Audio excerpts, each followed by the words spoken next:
I think if you said one game, everything on the line this Sunday, you could make the case probably as high as you want for Jalen Hurts. He's been lights out in the 2 Super Bowls he's played. You're tuned in to the Ross Tucker Football Podcast, guiding your gridiron journey, none other than your host, former NFL lineman, Ross Tucker.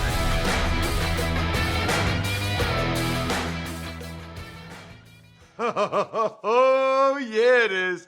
But it's not just any Ross Tucker Football Podcast.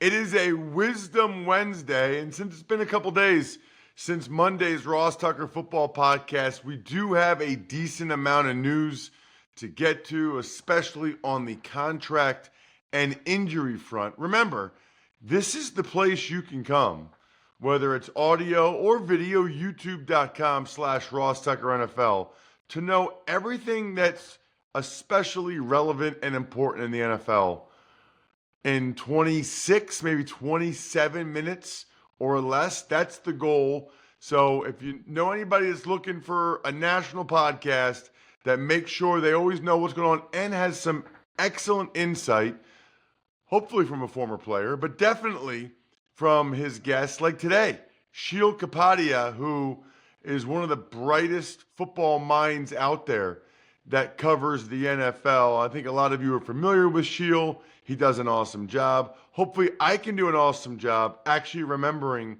to give out winners this week. For those of you that take advantage of any of our sponsors, we got some new ones like Surfside, Liquid Death, Factor, all of which I had yesterday.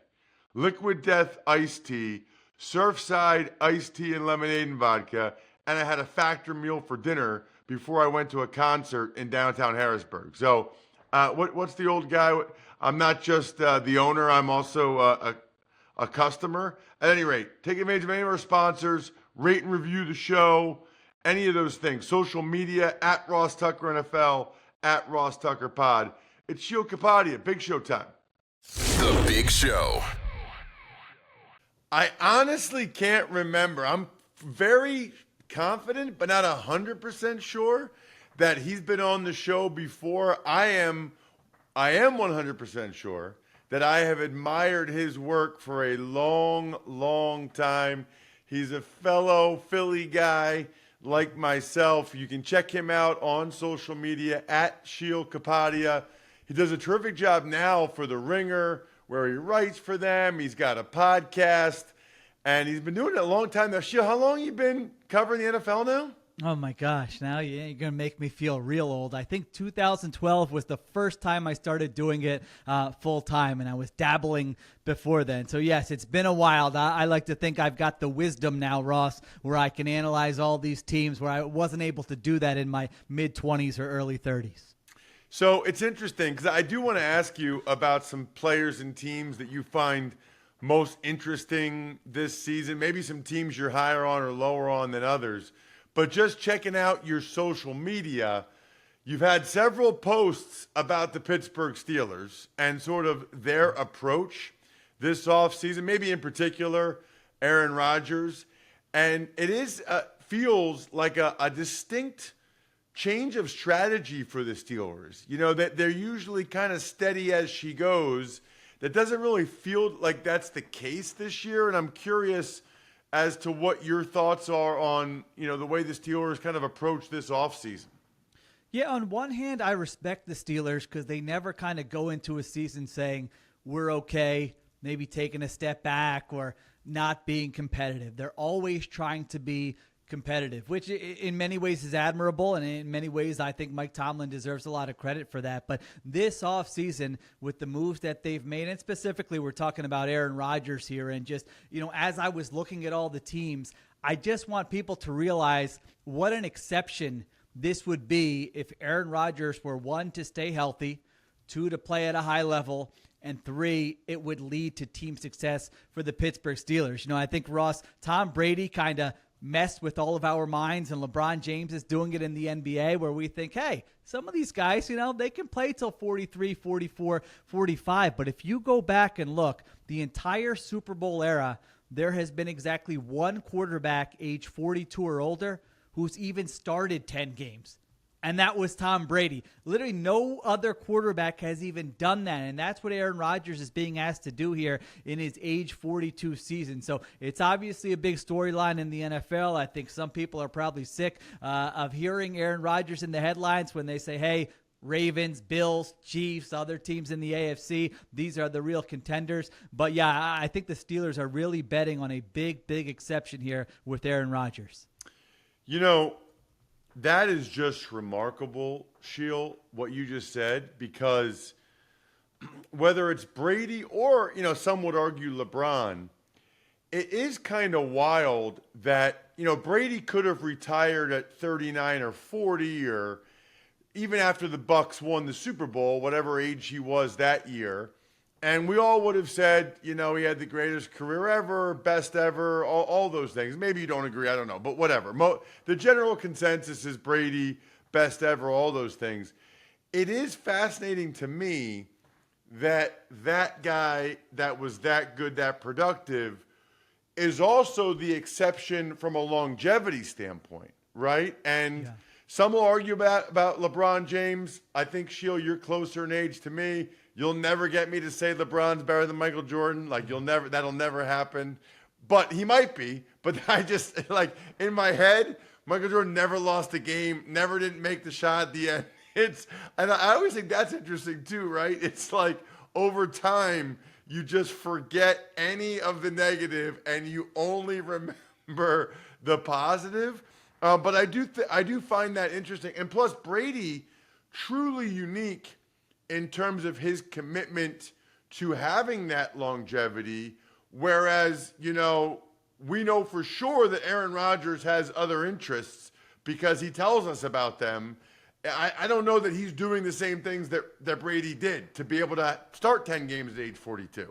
Yeah, and even if he was, honestly, you have to be lucky. I bet Tom Brady would admit that, you can do all these different things that he tried to do, but luck plays a factor. Sometimes you land awkwardly, or the left tackle misses a block, or there's a blown blitz assignment, and all of a sudden you're in trouble. And Brady, really up until that last year, was playing at such a high level as well. So I just look at the Rodgers situation. I'm looking at it going, is it that much better than the situation he was in with the Jets? I think you could say it's maybe a little bit better. They've got some young offensive tackles. They've got one reliable pass catcher. He had a couple reliable pass catchers last year, and so we'll see how it goes. I've been wrong before, but I just am skeptical that this is going to work out for the Steelers this year. It's funny, Sheil, because I am friends with a lot of Steelers fans, and all they ever talk about is that the Steelers haven't won a playoff game since 2016. That is the thing for Steelers fans. That is their point of emphasis. And I got to think deep down that the Steelers probably realize, they're not going to go to the Super Bowl more than likely against teams like Buffalo and Baltimore and Kansas City with Aaron Rodgers. Maybe, but the percentage of that is really low. What I've been saying, Sheil, is that they're all in to win one playoff game. They're all in so that their fans can't say that anymore. Yeah, and I understand when Steelers fans say that. I always kind of point to, Duck Hodges and Mason Rudolph, because usually it ends up being a Tomlin conversation, that Mike Tomlin hasn't won a playoff game since then. And I just look at their quarterback situations, and I kind of think he's worked miracles some of these years, just getting them to 500 or better. And I understand why Steelers fans are annoyed to keep hearing that, because the standard there has been set so high over decades. When your friends and my friends and the fans listening to this have grown up, Super Bowl contention, that is what it was all about with the Steelers. So, I'm with you. I think they would probably be thrilled if they won a playoff game. And it's not just Rodgers, right? They trade for Jalen Ramsey's over 30. Signed Darius Slay, who I think is going to be the oldest starting cornerback in the NFL. They pay T.J. Watt big money to stick around rather than maybe doing something there where you get something for him. So, they are going for it this year. There's no doubt about it. I don't know if you've done the work, Sheil, on T.J. Watt like you did on Aaron Rodgers. So if you didn't yet, that's fine. I don't want to put you on the spot. But, man, that's interesting. He's been a terrific player. I think he's 30, maybe almost 31 or 29. He's in that range. And I always find it fascinating. They had him for this year, and then they could have franchise tagged him. They give him these 3 years.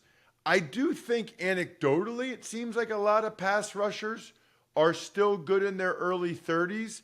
But then I also think about guys that, like when, Von Miller keeps getting signed. When's the last time Von Miller was made an impact? I think sometimes these guys get extra years on reputation. I'm not saying that's TJ Watt's deal. I'm just saying, I wonder if they're going to feel good about that contract 2, 3, and 4 years from now. I don't know if you've done work on pass rushers in their 30s. Yeah, it was aggressive. I think your first instinct there is right that you can, if you're an edge rusher versus, I always look at the guys furthest away from the ball. I want to stay away when they're over 30. Corners, wide receivers, I feel like the cliff comes really quickly where guys might be great at 29 or 30, and then 32, they're out of the league or they're on their last legs. I mean, we see that very often in the NFL. I do think with edge rushers, guys have a better chance to be productive further along in their career.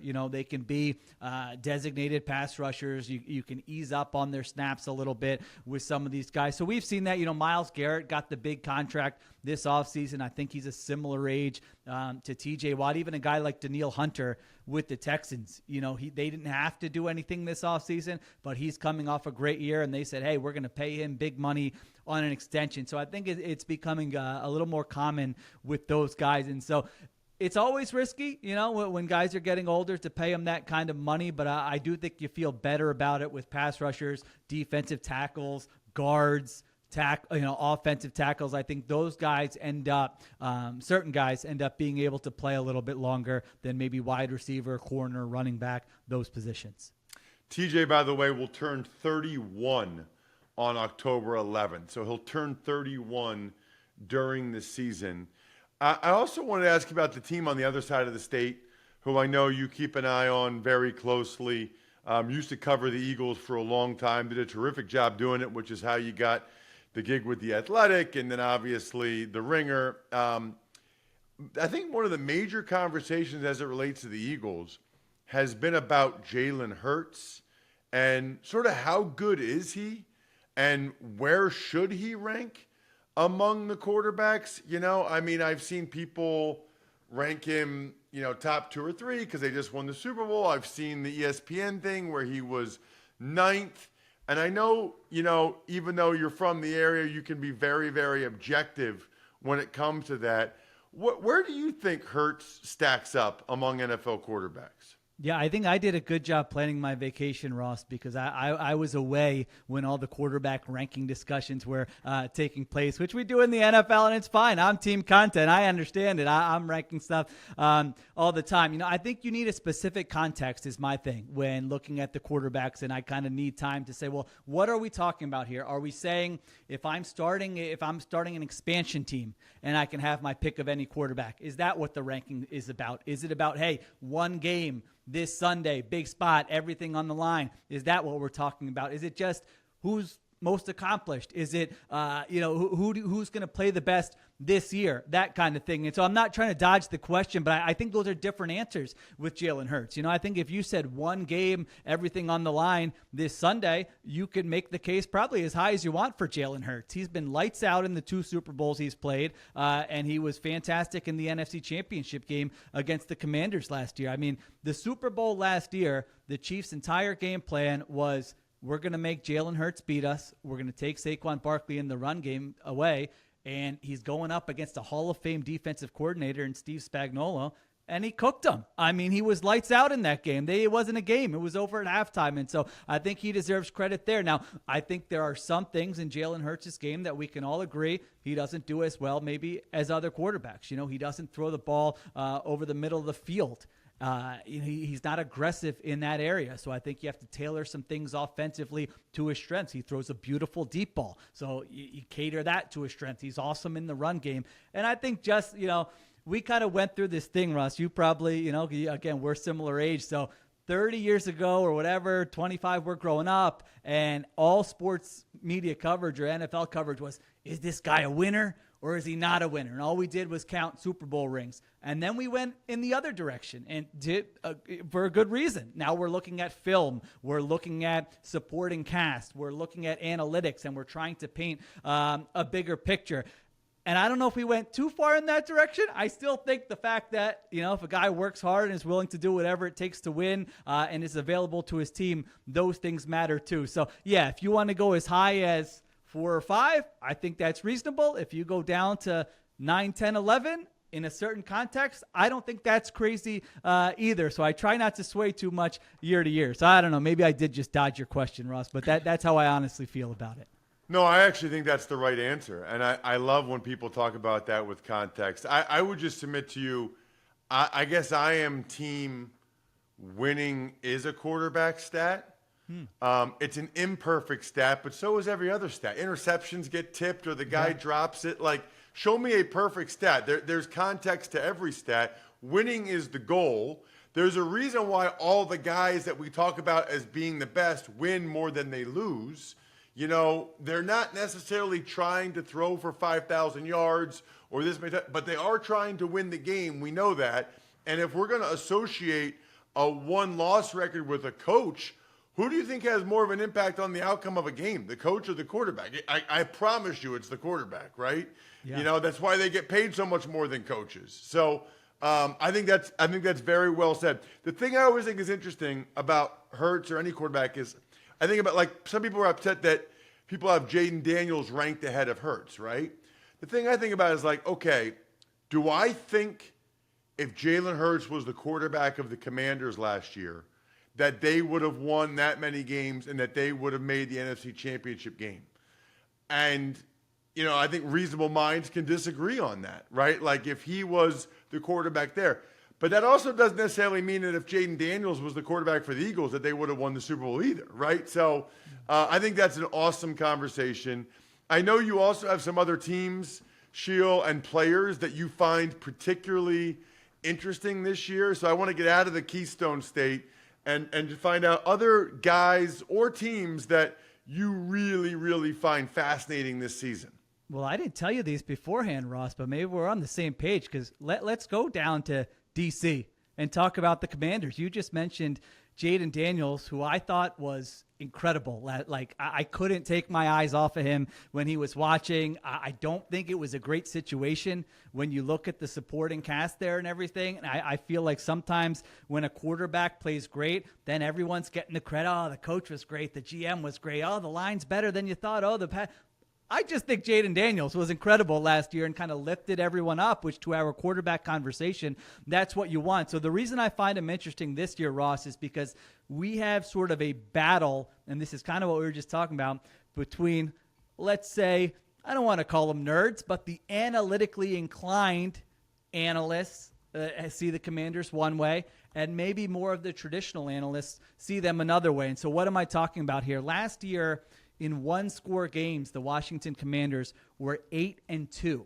Now, if you look at the NFL historically, unless your quarterback's Patrick Mahomes, that's usually an outlier where you're not going to win 80% of your games that are one-score games. So you look at the Commanders and say, are they going to get that randomness on their side this year? The other thing, they were maybe the best fourth down team in NFL history. I don't know if it's history, but I think certainly like the last 25 years, what they did on fourth down. And you look at that and say, are they going to be able to put that together again this year? And so there are a couple things that, you look at it kind of objectively, analytically, and you say the Commanders are a team that are going to take a step back. However, then you look at Daniels and you say, hey, they added Laremy Tunsil. They drafted Josh Connerly. The offensive line could be better than it was last year.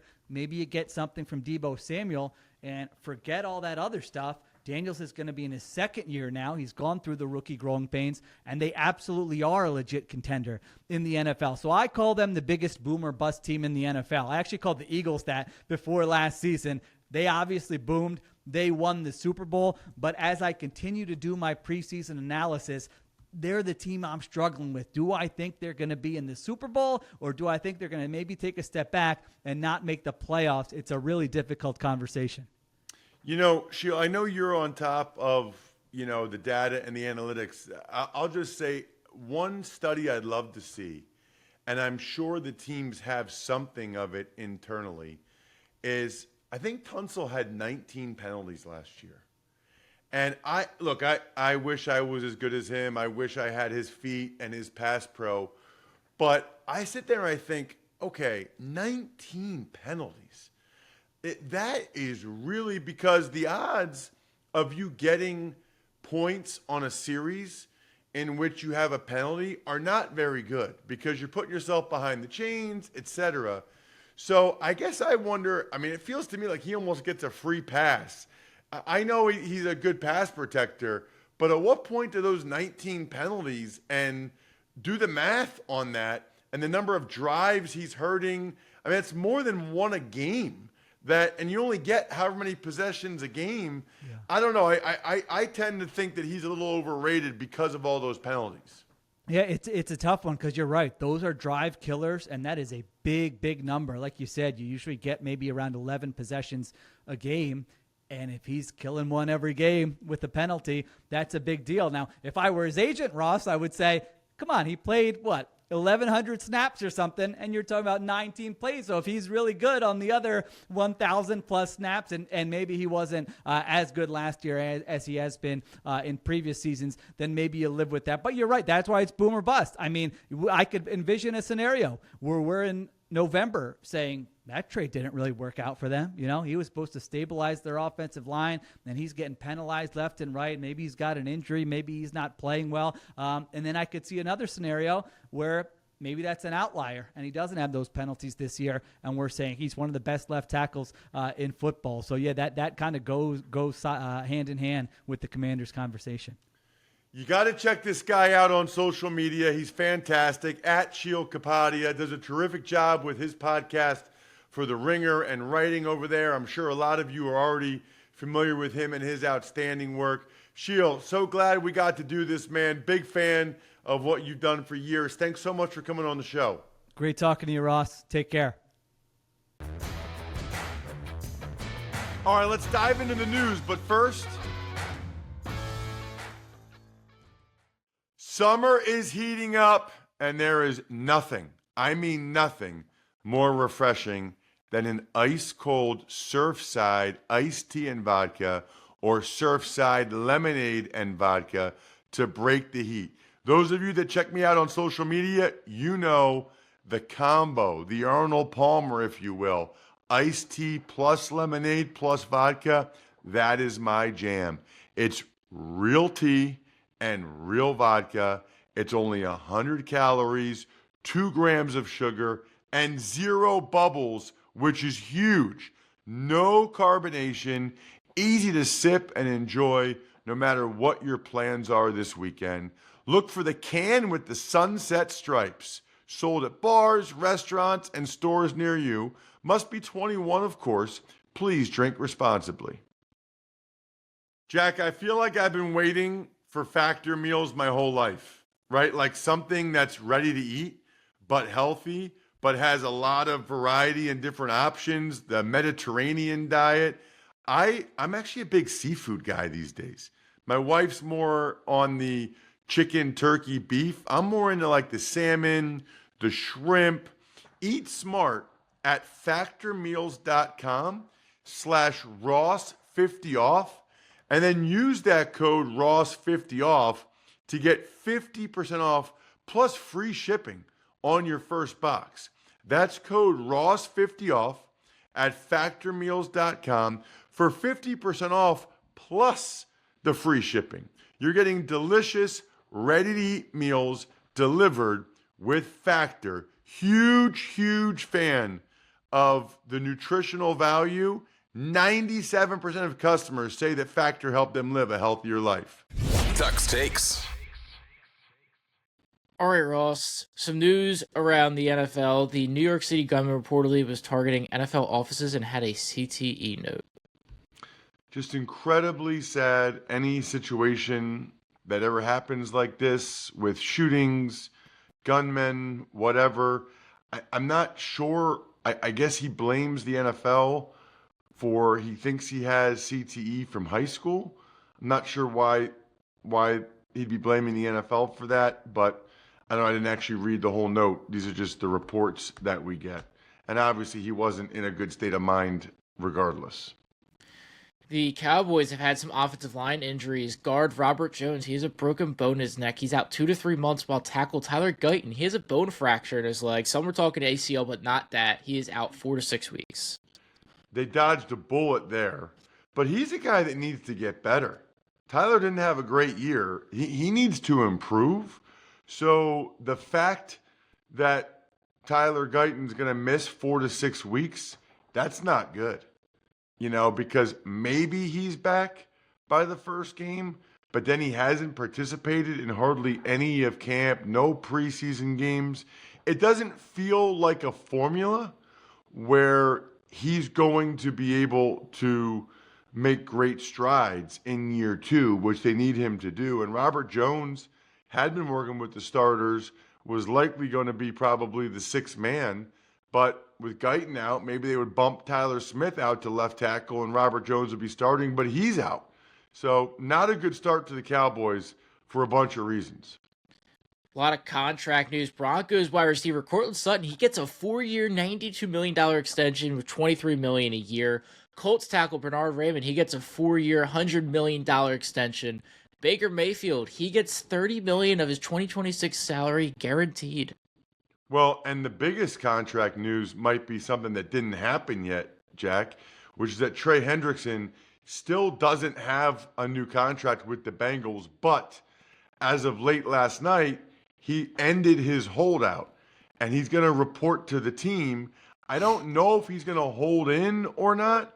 I'll just say, was it last week where I said, I don't understand why McLaurin and Hendrickson are holding out and losing $50,000 a day? Maybe they listen, Jack, because their holdouts accomplish nothing. They both now have reported, and all they did was lose a couple $100,000, which doesn't make a whole lot of sense. Congrats to Courtland Sutton. That's awesome. Bernhard Raymond, he struggled as a rookie. Love the persistence. And by the way, guys like Raymond and Rashawn Slater, these are all guys that people had concerns about their arm length. So there's a lesson there somewhere. And Baker Mayfield, you know how I feel about him, Jack. You know how almost everybody feels about him. Glad he got some of that money guaranteed for next year. He is worth every penny. He's actually one of the greatest steals in the NFL with what he makes compared to a lot of these other guys. I think we're done here. Thanks for tuning in to the Ross Tucker Football Podcast. Make sure to also check out Even Money, Fantasy Feast, and College Draft, all on the DraftKings Network on Samsung TV Plus, YouTube, or subscribe to the podcast on your favorite platform. Shout out myfrontpagestory.com. Huge fan of telling people how you feel about them. Backofficescheduler.com, humanheadnyc.com, Sporticulture, Pizza Boy Brewing. I know not all of you listen to the very end, but you should, because I'm here to tell you that Greg Cosell was at Titans training camp right now. So the last episode this week will be on Friday. I'll try to reference this on the Fantasy Feast as well. Should have said it earlier in the show probably, but the Civilian Goat, the final episode this week will be Friday as opposed to tomorrow.